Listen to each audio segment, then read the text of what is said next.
The boy WHO lived, Mr. and Mrs. Dursley, of number 4, Privet Drive, were proud to say that they were perfectly normal. Thank you very much. They were the last people you'd expect to be involved in anything strange or mysterious, because they just didn't hold with such nonsense. Mr. Dursley was the director of a firm called Grunnings, which made drills.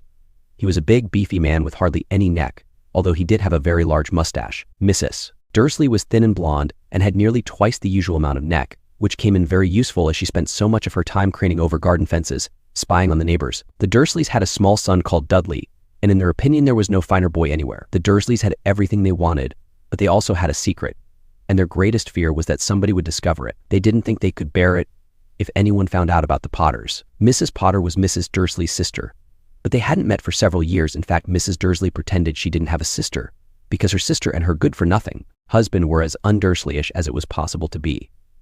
The Dursleys shuddered to think what the neighbors would say if the Potters arrived in the street. The Dursleys knew that the Potters had a small son too, but they had never even seen him. This boy was another good reason for keeping the Potters away.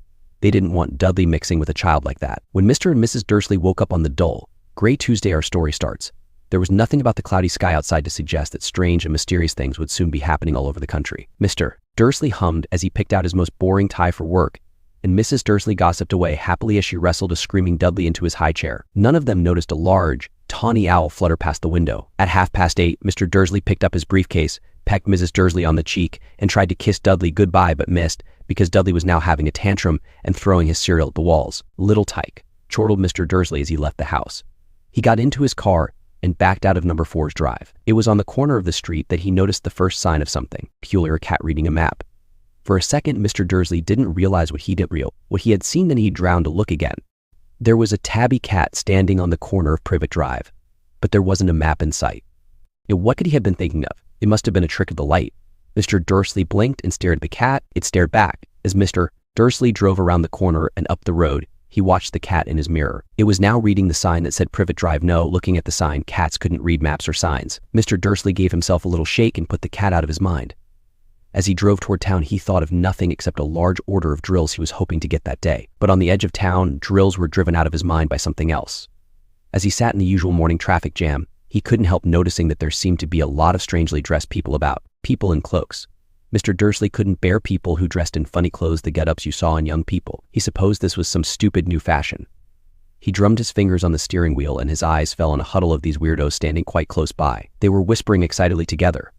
Mr. Dursley was enraged to see that a couple of them weren't young at all. Why, that man had to be older than he was, and wearing an emerald green cloak. The nerve of him. But then it struck Mr. Dursley that this was probably some silly stunt these people were obviously collecting for something. Yes, that would be it. The traffic moved on, and a few minutes later, Mr. Dursley arrived in the Grunnings parking lot, his mind back on drills. Mr. Dursley always sat with his back to the window in his office on the 9th floor. If he hadn't, he might have found it harder to concentrate on drills that morning. He didn't see the owls swooping past in broad daylight, though people down in the street did. They pointed and gazed open-mouthed at his owl after owl sped overhead. Most of them had never seen an owl even at nighttime. Mr. Dursley, however, had a perfectly normal owl-free morning. He yelled at 5 different people. He made several important telephone calls and shouted a bit more. He was in a very good mood until lunchtime, when he thought he'd stretch his legs and walk across the road to buy himself a bun from the bakery. He'd forgotten all about the people in cloaks until he passed a group of them next to the baker's. He eyed them angrily as he passed. He didn't know why, but they made him uneasy. This bunch were whispering excitedly too, and he couldn't see a single collecting tin, so was on his way back past them, clutching a large donut in a bag, that he caught a few words of what they were saying. The Potters, that's right. That's what I heard, yes, their son, Harry. Mr. Dursley stopped dead.